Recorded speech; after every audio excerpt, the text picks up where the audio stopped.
Sir ನನ್ನ ಹೆಸರು ಸೌಮ್ಯ ಬಾಯಿ ಅಂತ. ನಾನು ಇಲ್ಲಿ ಕೇರ್‌ಟೇಕರ್ ಆಗಿ ವರ್ಕ್ ಮಾಡ್ತಾ ಇದ್ದೀನಿ. 14 ವರ್ಷದಿಂದ ಕೆಲಸ ಮಾಡ್ತಾ ಇದ್ದೀನಿ. ಯಾರು ಅವರು ಕೆಲಸ ಅವ್ರು ಮಾಡ್ಕೋತಾರೆ ಅಂಥವ್ರ ಜೊತೆಲಿ ಇದ್ದು ನೋಡ್ಕೋತೀವಿ. ಯಾರು ಅವ್ರ ಕೆಲಸ ಅವ್ರು ಮಾಡ್ಕೊಳ್ಳಲ್ಲ ಅಂಥವ್ರಿಗೆ ಮಗು ಥರ ನಾವೇನು ಚಿಕ್ಕ ಮಕ್ಳಿಗೆ ಮನೇಲಿ ಹೆಂಗೆ ನೋಡ್ಕೋತೀವೋ ಆ ಥರ ಟ್ರೀಟ್ ಮಾಡಿ ಅವ್ರಿಗೆ ಊಟ ಮಾಡಿಸೋದು, ಸ್ನಾನ ಮಾಡಿಸೋದು, ತಲೆ ಬಾಚ್ಕೊಡೋದು, ಆ್ಯಕ್ಟಿವಿಟಿ ಕಳಿಸ್ಕೊಡೋದು, ಇದೆಲ್ಲನೂ ಟೈಮ್ ಟು ಟೈಮ್ ಏನಿದೆ ಅದನ್ನು ಫಾಲೋ ಮಾಡ್ತೀವಿ.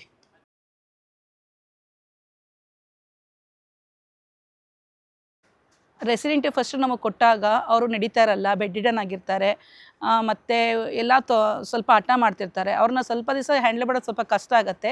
ನಿಧಾನವಾಗಿ ಕೌನ್ಸಲರು ಮತ್ತು ಸೈಕಾಲಜಿಸ್ಟ್ ಮೇಡಮ್ ಹೇಳ್ಕೊಟ್ಟಿದ್ದನ್ನು ನಾವು ಫಾಲೋ ಮಾಡ್ಕೊಂಡು ಅವ್ರು ಸ್ವಲ್ಪ ಪ್ರೀತಿಯಿಂದ ನೋಡ್ಕೊಂಡು ಹೋಗ್ತಾ ಸ್ವಲ್ಪ ಟೈಮಲ್ಲಿ ಅವರು ವಾಕಿಂಗ್ ಮಾಡಿಸೋದು, ಎದ್ದೊಳ್ಸೋದು, ಫಿಸಿಯೋಥೆರಪಿ ಮಾಡಿಸೋದೆಲ್ಲ ಮಾಡ್ತಾ ಈಗ ಅವರು ವಾಕಿಂಗ್ ಮಾಡೋದೆಲ್ಲ ಮಾಡಿ ಫ್ಯಾಮಿಲಿ ಎಲ್ಲ ಚೆನ್ನಾಗಿದೆ ಅಂತ ಹೇಳಿ ಅಪ್ರಿಷಿಯೇಟ್ ಎಲ್ಲ ಮಾಡಿ ಹೋಗಿರ್ತಾರೆ ಅವರು.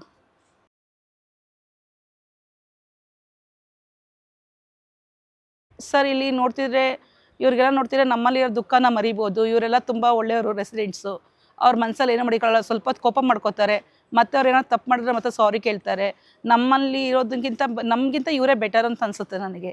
ಹೊರಗಡೆ ಜನಕ್ಕಿಂತ ಇವ್ರು ಚೆನ್ನಾಗಿರ್ತಾರೆ ಅಂತ ಅನಿಸುತ್ತೆ. ಮತ್ತು ಬಂದಾಗ ಅವರು ಇಂಪ್ರೂವ್ಮೆಂಟ್ ಇರಲ್ಲ ಅವ್ರದಲ್ಲಿ. ಸ್ವಲ್ಪ ದಿವಸ ಆದಮೇಲೆ ಒಂದು 3 ತಿಂಗಳಲ್ಲಿ ಅವರಲ್ಲಿ ಚೇಂಜಸ್ ಕಾಣ್ತೀವಿ ನಾವು. ಸ್ವಲ್ಪ ಅವರು ಗುಣಮುಖರಾಗಿರ್ತಾರೆ. ಒಂದು ಬಿಹೇವಿಯರಲ್ಲಿ ಆಗ್ಬೋದು, ಒಂದು ಮಾತಾಡೋದ್ರಲ್ಲಾಗ್ಬೋದು.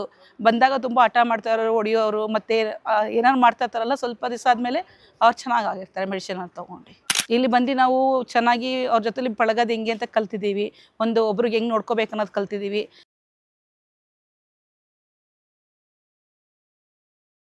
ಮುಂಚೆ ಬಂದಾಗ ಸ್ವಲ್ಪ ರೆಸಿಡೆಂಟ್ಸ್ ಸ್ವಲ್ಪ ಕಮ್ಮಿ ಇದ್ದರು.